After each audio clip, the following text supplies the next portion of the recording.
Hello Internet and welcome to another Demajen Reacts.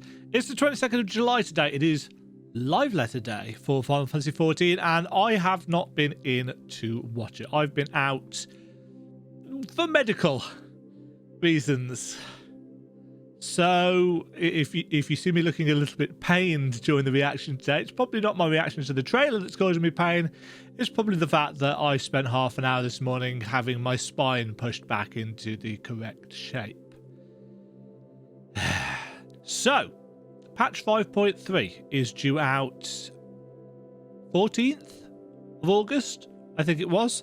And as often happens, the live letter before the patch is released, a trailer comes with it. I have not seen the trailer. I think I've got a better idea of the kind of things that we might see in this trailer because I did a video on the special site last week. So I kind of actually know a little bit about what's going on in comparison to the last time I did a reaction video where I literally knew nothing and got a lot of details wrong. Not that I won't get a lot of details wrong in this one. So let's see what Reflections in Crystal is all about. 3, 2, 1, play. Peggy 16.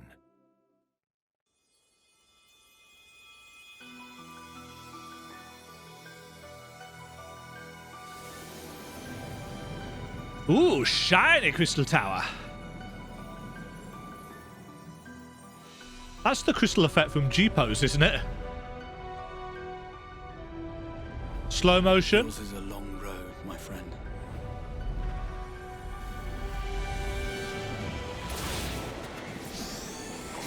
Straight in with the dungeon. Wait, is that? And there may come a day when you forget the faces and voices of those you have met along the way.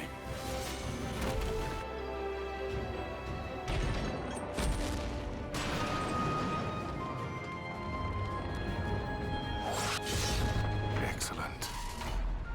I had intended to speak with you alone. Ooh, that looks cool. Having drawn your strength from such a cacophony of voices, can you truly be sure you still speak with your own?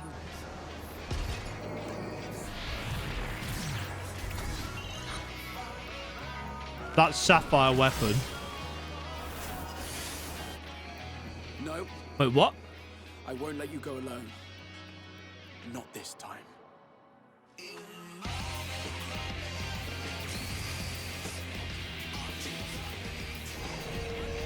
Puppet's bunker?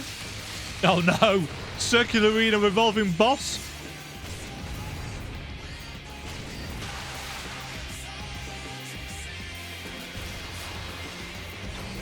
This is probably more near references that I don't get.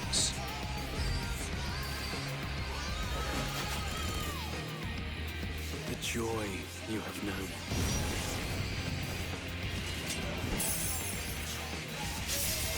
The pain you have felt. The prayers you have whispered and answered. That I expected to happen. They shall ever be your strength and your comfort.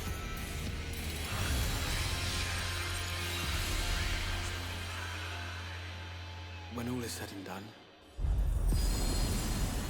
I would ask a favor of you.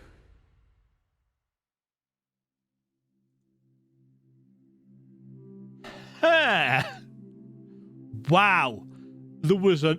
Considering that trailer is all of 2 minutes 40 seconds long, if you take out the kind of bookends with splash screens and Peggy ratings, they packed an awful lot into that trailer, and it's doing that typical thing that they've been doing for most Shadowbringers stuff, where it's not necessarily clear what is part of what piece of content.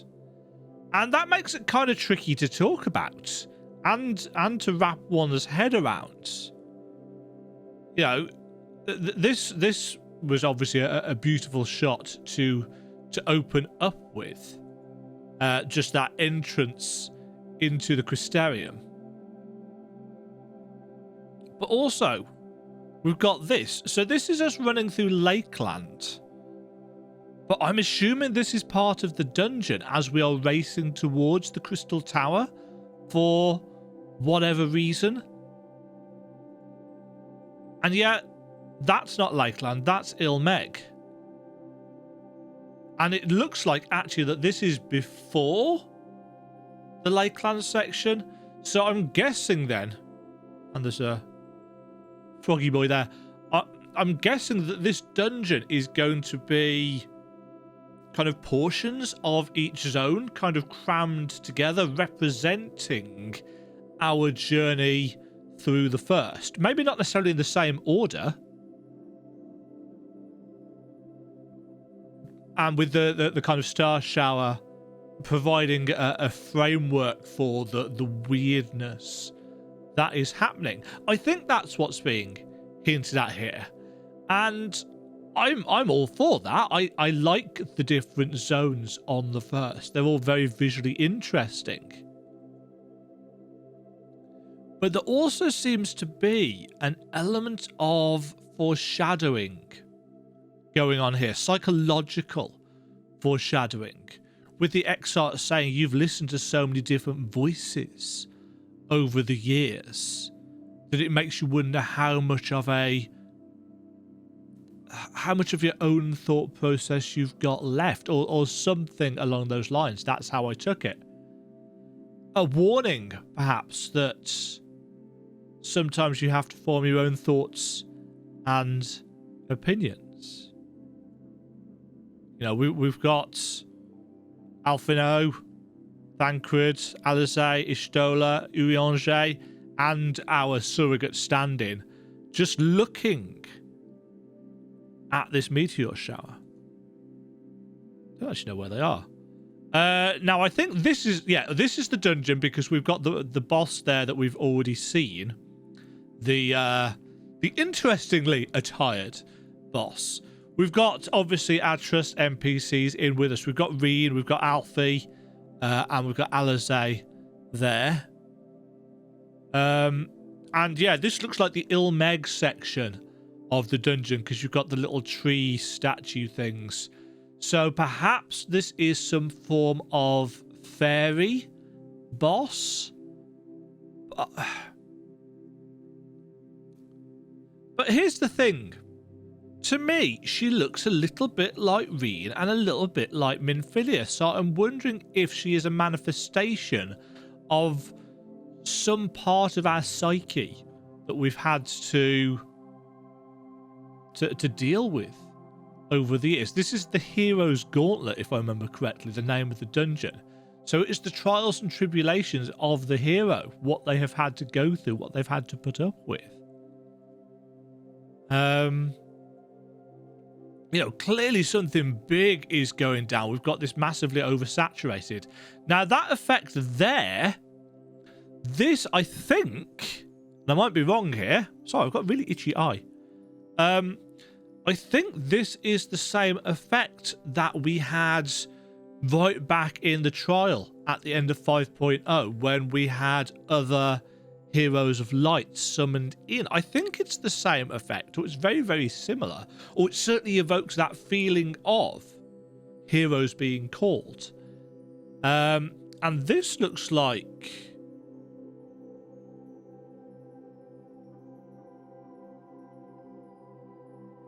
It looks a little bit like Amarang, doesn't it? With the stonework and the tents. Maybe the lanterns? I don't know. Now, this is interesting. Again, same dungeon.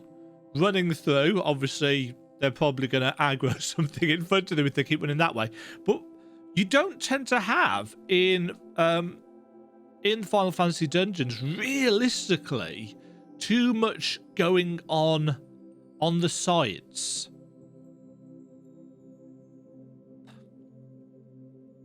That sounds wrong. There don't tend to be too many uninteractable foes on the sides. So we've got one of these big green moss creatures. I don't actually know what they're called. And then we've got what looks like some kind of shadowy dragon, or maybe it's a hippogriff style thing. But they seem to be having a nice little battle over to the side, and we're just running past them. So maybe they are part of the background scenery. There's Urianger. Yeah, so we've got tree monsters. This is Ilmeg again. We've got the tree monsters. We've got one of the... I've forgotten what they're called. The good doggos. And there's a lot going on. And again, the Crystal Tower there in the background. Got Lena, got the Crystal Exarch. We're back there in the Tempest with the city in the background. So again, tying into this theme of all the different voices. So many effects. Right, we've got a second boss here. Big beefy warrior with a great sword. And this is the Lakeland section of the dungeon, because we've got the purple trees in the background. He's a Dark Knight. He's using Shadow Eater. Shadow Eater? No, he's using Unleashed, is what I meant to say. Looks a lot like the well, no, can't say a lot, but it looks a little bit like the Rugadin from the Warrior Artifact quest with, you know, the Beast Within, or Unleashed. That's a really cool aesthetic. It's a really cool looking armor set. Is this at the maximum resolution? Yeah. But yeah, it does seem to be that this is some kind of trial, and it looks like a kind of twisted version almost of the Warrior of Darkness. You know, this massive bestial Dark Knight figure. Now this, I think this is probably the Demajen Front Resistance Artifact Weapon Battleground thing. I think that's what this is. I think there were too many people running around for this to be small party content. So I'm guessing that this thing, whatever it is, it looks like a boss of some sort, is going to be part of that. Or maybe that was just a drill. But wait, I didn't see that. Was that Estinian?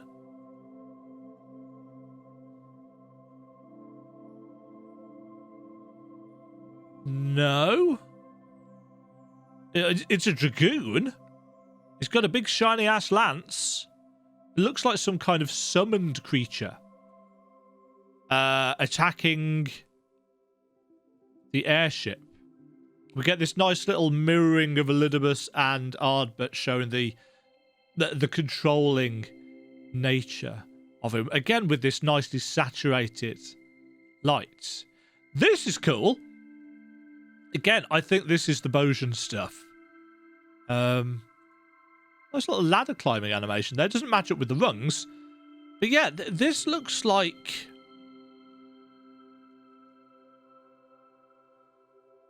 And this is a boss arena. We've got a Bard, Dark Knight, and Dragoon there. This looks more like a dungeon. Again, because I haven't watched the live letter, I don't know what it's actually going to be. So this is pure speculation on my part. And chances are people who have watched the live letter already know what's going on here. The boss looks really cool, though. Now that...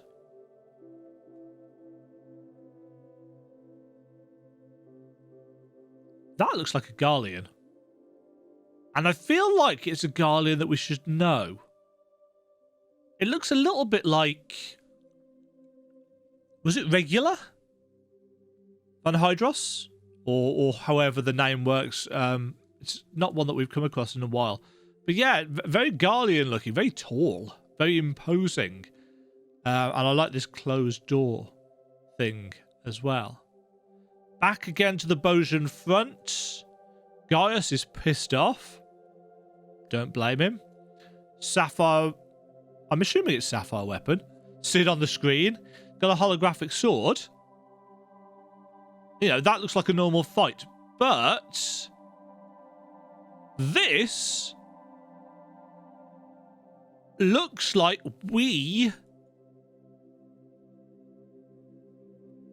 from the angle, it looks like we might be in control of this. I don't think that's the case. I don't think that's going to be the case at all. But just because it's got its back to us, this is probably from a cutscene. But it does kind of look like we are the point of view here. And I can't for the life of me make out what this actually is that it's fighting off against. It looks like a Sin Eater of some description from the kind of almost angelic wings, but it's darker. It's got more purples and darkness involved in it. But yeah, the point of view from that. Now this is just showing that we can fly in Realm Reborn content. I think. Yeah. And that's it. That, you know, it did say that the 2.x stuff was getting revamped. The world was getting revamped. And as far as I know, it is just the fact that you will be able to fly. And that will mean that they've had to, you know, put invisible walls around things that they wouldn't normally have had to. They'll have had to raise barriers and put a ceiling on and so on and so forth. I can't imagine it's a ridiculous amount of work compared to what they had to do in World of Warcraft for the Cataclysm expansion, where they wanted to put flying in all the old zones as well. So because they literally had to create loads and loads of terrain to fill in the gaps with that. They probably had to do that in this as well. They probably had to add certain chunks of terrain to, because generally speaking in a game, you don't texturize and you don't model out stuff that's never going to be seen. So if you've got a wall, and you've probably seen this yourself, if you've got a wall, sometimes you can accidentally clip through and see that there's nothing behind it. Or maybe you find a texture seam somewhere that realistically you shouldn't ever be able to see. But if the wall's there and you're never supposed to be able to see over the top of it, you just don't render anything behind it. Whereas now, if you can go up and up and up, there needs to be something there that you can see. Unless they keep the ceiling low. But that particular zone, which is one of the Limsa zones, this is the one with the big cliff. So yeah, it's actually quite a vertical zone. Even if you don't realize it, it's kind of flat, it's kind of flat, it's kind of flat. It slopes slightly, and then you get the stairway and the big cliff drop, and then it continues on underneath. And it makes me wonder, you know, how are they going to put the invisible walls and the zone lights? Because obviously we're not going to be able to fly to Limsa. That just wouldn't work. There will be an invisible wall probably around kind of there. And obviously there's going to be the invisible wall by the gate, which is how we will still continue to enter into Limsa. But it's nice. It's 5 seconds or so worth of, oh yeah, and you can fly in the old areas. It'd be nice to get an aerial view of some of these. You know, these areas we have literally only ever seen on foot. Right, the Crystal Exarch, slightly more crystalline detail on his robes and stuff there. He's looking a little bit sloppier. This is the puppet's bunker stuff. Obviously, I didn't play near Auto Tomato. Well, no. I played the first, 4 hours of it and didn't get very far. So, all of this stuff may well be references. I'm glad they kept the weird slide thing in. That looks a lot like the Thunder God fight in... Was it Orban Monastery? And, yeah, it's got that kind of shape to the arena and revolving around. I sucked at that fight. So we'll have to see how this one goes.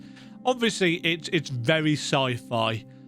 I'm assuming these gear pieces are related to the raid. Maybe, maybe not.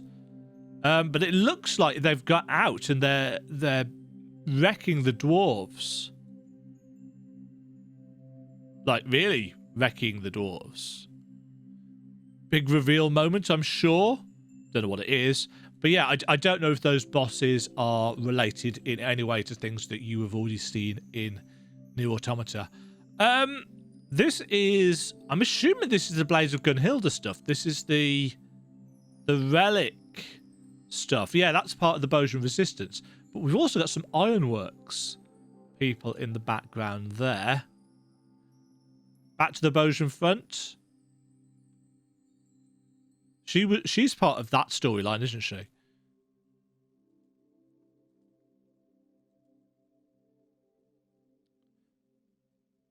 Not entirely sure what's happening there. But you'll notice the Exarch has got both arms glowing. And I don't think they were before, were they? No clue. No clue what's going on here. But it looked like Thancred was about to get his ass whooped. I think this is back to the dungeon. I can't really tell what's going on in this because of how artifacty the video is. But it looks like it looks like it's a bird boss of some description. Oh, I think I've broken it. And then we've got the Amoritines. 1, 2, 3, 4, 5, 6, 7, 8, 9, 10, 11, 12. So I think that's again tied into this hero's journey that's going on. Because I spoke about this shot in the special site reaction thing that I did. And I said, I think this will probably look better in motion. I'm not sure it does. That, however, is just as amazingly gorgeous as it was. Interesting, this is the furthest away we've actually seen this cityscape. Because looking at it in-game, you've always got terrain around you. This looks kind of like it's... This is the sea, isn't it? These are rocks sticking out of the sea.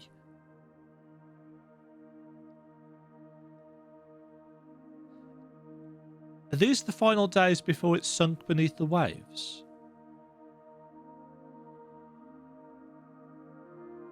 I guess that's a possibility. It's still beautiful.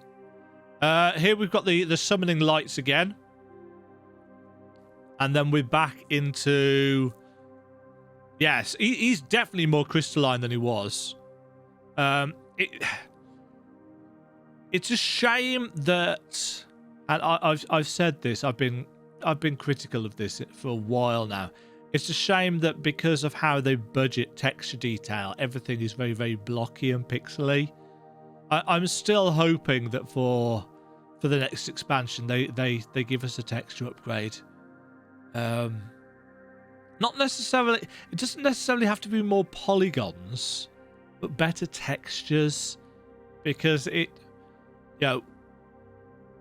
Say what you want about the low poly count of models in World of Warcraft. Their texture work balances it out and makes up for it. Final Fantasy XIV looks great from a distance. It does. It looks really, really good from a distance, especially at night because the lighting engine works well.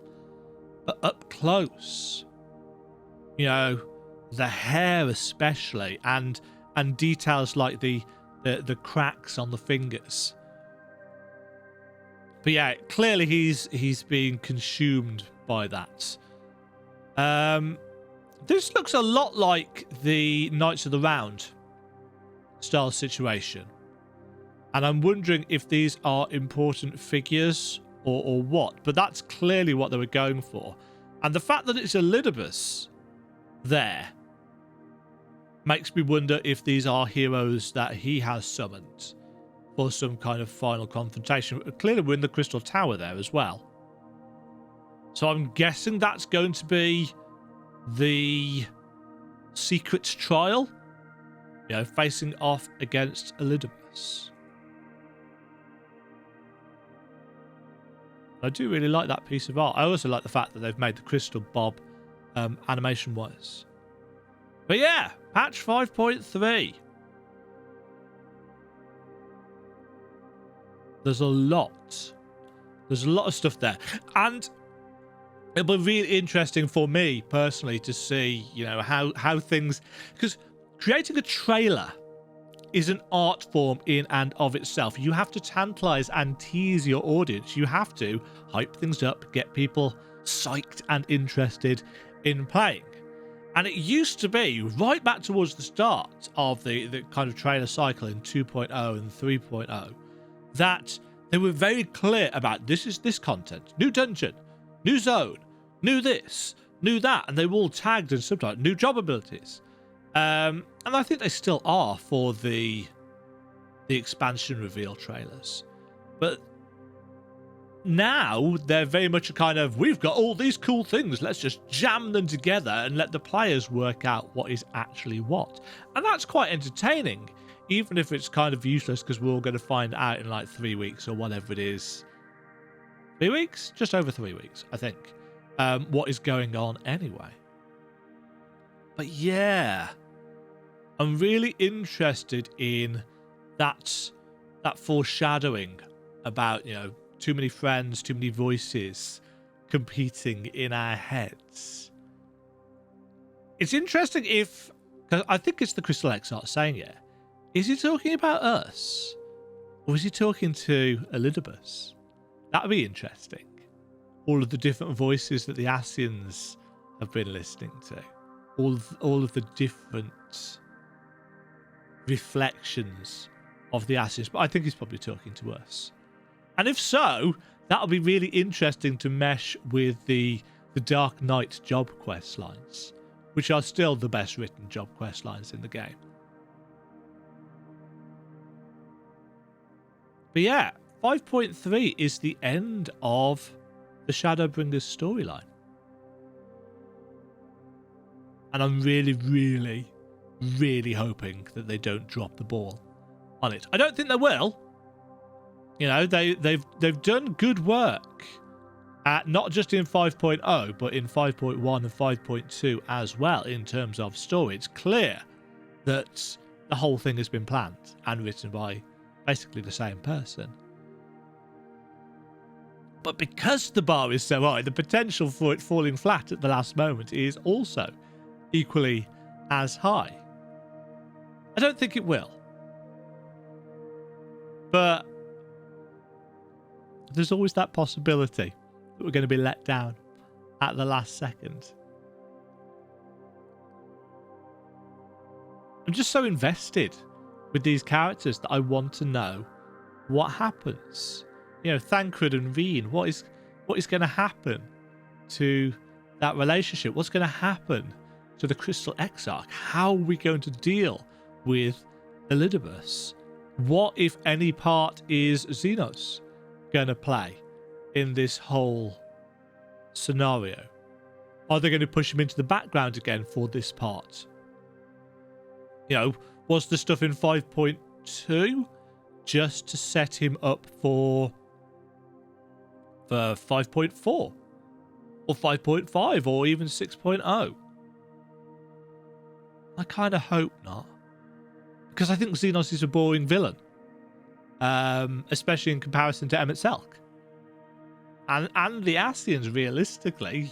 Sure, the other Ascians were a little bit one note. but we've got greater context for why they are so single-minded now. And that makes them interesting, even when they weren't before. You know, hope you enjoyed this reaction of sorts to the Reflections in Crystal trailer. As always, it is a real pleasure to speculate on these kind of stuff because, you know, Final Fantasy XIV as an MMO, its strength is its writing, its strength is its storytelling, its systems are okay, but there's not a huge number of them in comparison to something bloated like World of Warcraft. Its simplicity means that it can do things that older and bigger, more successful games like WoW can't do. And it can tell a story that has been, even Stormblood. You know, Stormblood, whilst my least favourite expansion, wasn't a bad story, just wasn't as good as Heavensward and certainly isn't as good as Shadowbringers. World of Warcraft has got loads of things that you can do, but it doesn't tell its story well in game. And I think that's what a lot of people are frustrated with when it comes to WoW. I'm rambling. Thank you very much for watching. Feel free in the comments below to correct me on any assumptions that I've made, to fill me in on any bits and pieces that I missed because I didn't watch the live letter. Was I right on some of these things? Where do you think these things are going to go? Yeah, the comment section of my Final Fantasy videos tend to be the most interesting of all the comment sections on any of my videos. Stay safe. Cheerio. Thank you very much for watching. If you enjoyed the video, why not click the like button and consider subscribing. Remember, you can ring the bell notification icon to get notified when new videos go live. And until next time, cheerio.